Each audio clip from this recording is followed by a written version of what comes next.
Hello everyone, we welcome you all. Today we are going to talk about the immunoglobulin organization and the expression. In this video we will be talking some of the theories that were just proposed in order to explain the structure of the immunoglobulins.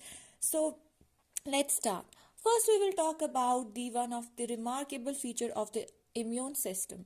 It's that it is able to respond to the limitless array of the antigens. So whenever any foreign body tries to enter our whenever any foreign antigen tries to enter our body in response to it produces the antibodies, as we all know. So how our body is able to produce such different forms of the antibodies in response to different antigens?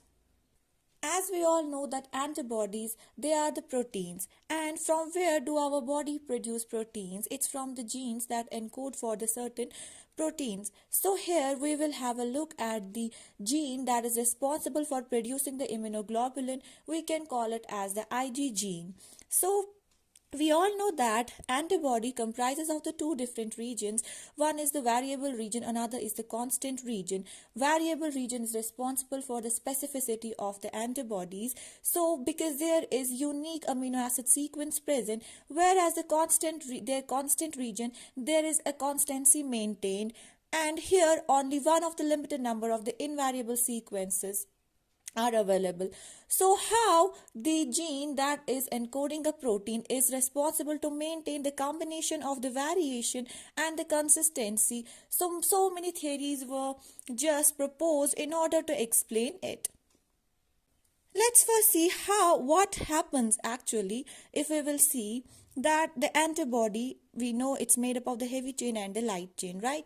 So it has been found that the heavy chain is encoded from some one gene that has multiple gene segments, whereas the light chain is again encoded by the multiple gene segments. So the heavy chain, in case of the heavy chain, there are different regions, there are different portions that we know that are encoded by the different gene segments. Same will be the case with the light chain. The multiple gene segments will encode the portions of the light chain.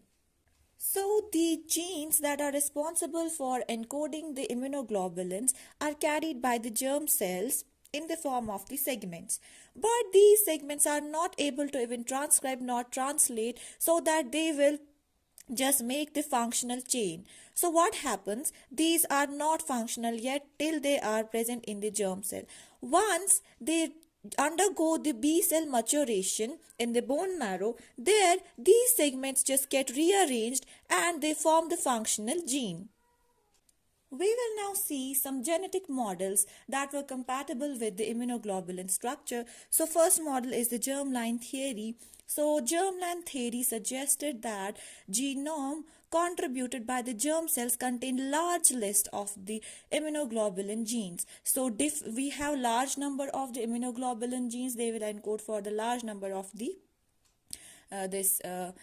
antibodies. So this was the first theory. Another theory was somatic variation theory, and this theory stated that genome contains small number of Ig genes which will form the large number of the antibodies. Here it was saying that we have the large list of Ig genes, whereas somatic theory suggested that we have the small number of Ig genes, and these Ig genes are generated in the somatic cell. Here we were saying that these are generated in the germ cells, and then it was stated those Ig genes that are present in the somatic cell, some of them undergo mutation and recombination so that they can just produce the half variable region and half constant region. But both of these couldn't offer a reasonable explanation of the central feature of the immunoglobulin structure. So these theories were not, some were rejected. Then another theory was put forward by Dreyer and Bennett, and it was known as the two-gene model. So what does this model suggested? This model stated that two separate genes encode one immunoglobulin, heavy or the light chain. As we know that the one immunoglobulin molecule consists of the variable region and the constant region. This theory stated that the variable region is encoded by one gene, whereas the constant region is encoded by some other gene. So two different genes are responsible for encoding the one Ig molecule. This theory was suggested by Dreyer and the Bennett. Now, the first verification of Dreyer and Bennett hypothesis was given by Tonigawa and Hozumi. So what they did, they gave the first evidence that separate genes encode variable and the constant regions of the IgG. And moreover, they also said that genes are rearranged in course of B cell differentiation. In 1987, Tonigawa was awarded Nobel Prize for this tremendous discovery. In our next lecture, we will discuss some multigene families, their distinct features in detail. So stay tuned with us. Don't forget to like, share and subscribe. Thank you.